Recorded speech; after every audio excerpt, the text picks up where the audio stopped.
ওপেনিংটা কিন্তু আলটিমেটলি সকলেই করবে। আমাকে নিয়ে হাসি ঠাট্টা করছে, আমি কোনো প্রতিবাদ করিনি অ্যান্ড করবো না। আমি জাস্ট ওয়েট অ্যান্ড সি, দেখি।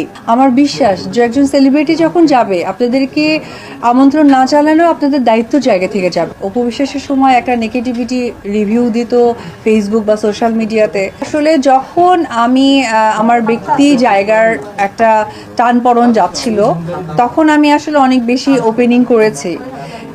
এই কারণে ওপেনিং করেছি আমি, খুব টু বি অনেস্ট। কারণ সব থেকে ইম্পর্টেন্ট ব্যাপার হচ্ছে যে আসলে কাজের পেছনে নিজেকে সামনে এগিয়ে নিয়ে যাওয়া, পাশাপাশি আপনি বলতে পারেন ফাইন্যান্সিয়ালি একটা বড় সাপোর্ট। যেহেতু আমার সেই সময়টা ফিজিক্স ফিটনেসের জায়গাটা আমি একেবারেই প্রস্তুত ছিলাম না একজন নায়িকা হিসেবে। তারপর হয়তো টুকটাক কাজ করেছি, হয়তো দায়িত্ব জায়গা থেকে বা কমিটমেন্টের জায়গা থেকে। সেই জায়গা থেকে আমার আসলে ওপেনিংটা করা হয়েছে। কারণ ওপেনিংটা আসলে একটা আর্টিস্ট তার গুড প্রেজেন্টেশন দিয়ে ওপেনিং করে এবং সুন্দর একটা ব্যবসা প্রতিষ্ঠানে যাত্রা শুরু করার জন্য আহ্বান জানাই আমার দর্শকদের মাধ্যমে এবং সাংবাদিক ভাই বোনদের মাধ্যমে। তো এটা আমি এত বেশি সংখ্যক করেছি, আমাকেও সকলে চেয়েছে, আমি করেছি। কিন্তু একটা মহল যেটা হয়েছিল যে আমাকে স্ট্রিক্টলি বলতো যে ফিতা কাটা নায়িকা অপু বিশ্বাসের সাথে। তো বিষয়টা আমি কখনোই দুঃখের সাথে দেখিনি। আমি এই কারণে দেখিনি, কারণ it's part of my job. আমি একজন সেলিব্রিটি।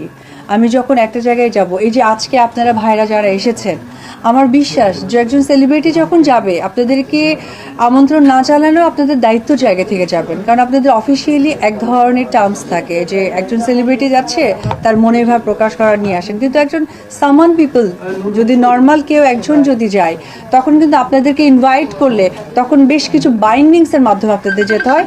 আমি যদি বলি কথাটা রাইট। তো সেই জায়গা থেকে সেই সময়টা অপু বিশ্বাসের এমন একটা সাপোর্ট ব্যাপার ছিল, যারা বিজনেস ওপেন করেছেন তারা সকলেই মিলে।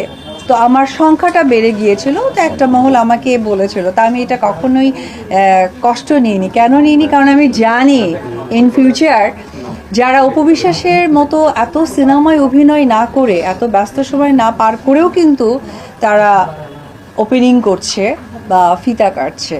তো যখন আমি দেখলাম যে মানুষ এসে নিস্তার পায় না, মানে অনেকে আছে যে করে যাচ্ছে একের পর এক। অপু বিশ্বাসের সময় একটা নেগেটিভিটি রিভিউ দিত ফেসবুক বা সোশ্যাল মিডিয়াতে, তাদের ক্ষেত্রে এমন রিভিউ দিচ্ছে যে বিশাল কিছু হয়ে যাচ্ছে। তো এটা আসলে বিষয়টা আমার কাছে মনে হয়েছিল যে এটাই তো হওয়া উচিত।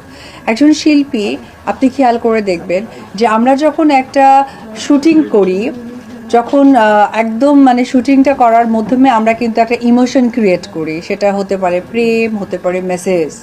সেটা যখন স্ক্রিনে আসে তখন কিন্তু সেটা দেখে দর্শকদের একটা ভাইবস তৈরি